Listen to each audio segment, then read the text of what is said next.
Целосно пропадна владиниот проект за отстранување на децата питачи од улиците. Неофицијални извори од Министерството за труд и социјала и од натрешни работи за 24 вести тврдат дека транзитните центри во кои требаше да се собираат овие деца не функционираат.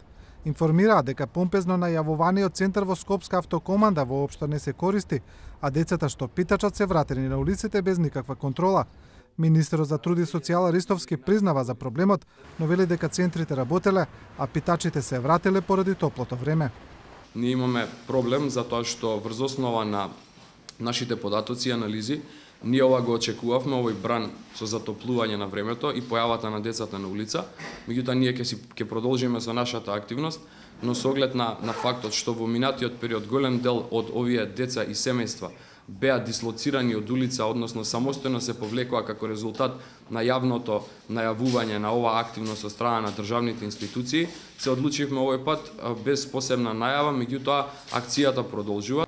Сепак изворите за 24 вести објаснуваат дека дополнителен проблем се јавил кога во акциите за собирање на питачите наместо социјални работници, Министерството за труд ги испраќало волонтерите од центрите за социјална работа. Нивното неискуство и нестручност предизвикало и вистински драми на теренот, кога групи на родители и луѓе кои ги организираат питачите се собрале пред Скопска полициска станица, па дури и се обиделе да превртат комбе. По ова полицијата ги пуштила децата кои биле одземени. Пред неколку месеци, токму на промоцијата на транзитниот центар во автокоманда, надлежните тврдеа дека проблемот со децата питачи се решава. Ваквите заеднички активности на институциите даваат резултати. Од детската амбасада в Меѓаши вела дека и порано предупредувале дека 2 дневни центри за децата кои питачат не може да го решат проблемот. Бараат посериозен пристап од државата и воведување на задолжителна настава, бидејќи овие деца не го завршуваат ниту основното образование. Децата по 16 часот повторно се на улица, повторно се злоупотребуваат од страна на нивните родители.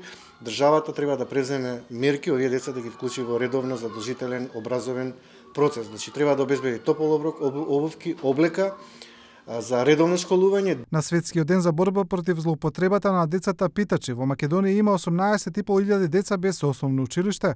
Околу 1000 деца не се впишани во изводите на матичните книги на родените, додека 2000 деца секојдневно на улиците питачат, мијат шофершебни и продаваат ситници.